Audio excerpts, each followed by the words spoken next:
Աշնանացել նստեք։ Կավարտի հետո ժողով շունչի հետ ապսեսել։ Պատվառանդատան, կոլեգաս հանրամասը ներկայացրեց հանրադարձար նաև մեղադրող կողմի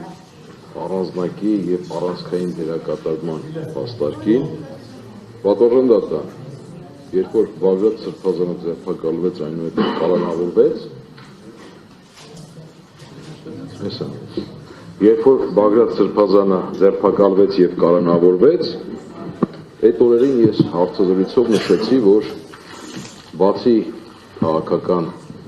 դերակատարին մեկուսացնելուց, բացի հանրությանը շեղելուց, որ հետո պարզվեց ինչ էր կատարվեց այդ ամսին, տրիպի հետ կապված եւ այլն, բացի հանրությանը շեղելուց, նաեւ մեկուսացնում են առանձնակի դերակատարում ունեցող այն անձին, որը կարող մասնակից լիներ պայքարին հայ առաքելական եկեղեցու դեմ արշավի ժամանակ։ Այդ ժամանակ Բագրատ Սրբազանը առանձնակի դերակատարում կունենար այն տխուր իրավիճակի պարագայում, ինչին որ մենք այսօր առանջվում ենք։ Այո, պատվարժանդատան, մենք գտնում ենք, որ Բագրատ Սրբազանին մեկուսացնելով սկսվեց այս ամոթալի արշավ։ Ամոթալի արշավը, որով ինչպես կոլեգաս ասեց, ես էլ եմ հուսով, որ վաղ թե ուշ այս արշավին մասնակցած հանցավոր գործողություններ կատարած մարդիկ քրեական պատասխանատվության են ենթարկվելու օրենքի ողջ խստությամբ։ Նաև վստահ եմ, որ պատմության աղբամանում են հայտնվելու շատ գործիչներ, որոնք այս ժամանակահատվածում այս քայլերն են արել։ Ու պատվարժանդատան Բագրատ Սրբազանի կալանքով եւ այս շինծ ու գործով սկսվեց այդ արշավը։ Դրանից հետո մենք ունեցանք այլ սրբազաններ անազատության մեջ, դրանից հետո մենք ունեցանք անձանց սրբազանների հոգևորականների երկրից դուրս գալը կանխելու համար, ժողովին չմասնակցելու համար այլ քրեական շինծ ու գործեր, ու այսօր այդ մարդկանց թիվը, այդ հոգևորականների թիվը, որոնց վերաբերյալ կան այդպիսի վարույթներ, հասել է 11-ի։ Սա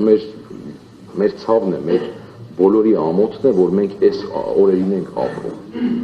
Պատվարժանդատան, այո, մենք չենք միջնորդում որևէ այլ ընտրանքային խափանման, որովհետև մենք գտնում ենք, որ Բագրատ Սրբազանը այս շինծ ու քրեական գործի պարագայում չպետք է լինի անազատության մեջ, ու որևէ սրբազան հոգևորական չպետք է լինի այսօր անազատության մեջ։ Պատվարժանդատան, ես բազմիցս խոսել եմ, նաև իմ կոլեգաներն են խոսել, որ 20 թվականից ի վեր Հայաստանում խտրական արդարադատություն է տեղի ունենում, բայց այս գործով կրկնակի խտրական արդարադատություն է տեղի ունենում, որովհետև 18 արդարներից ընտրված են նրանք, որ պետք է մնան ազատության մեջ,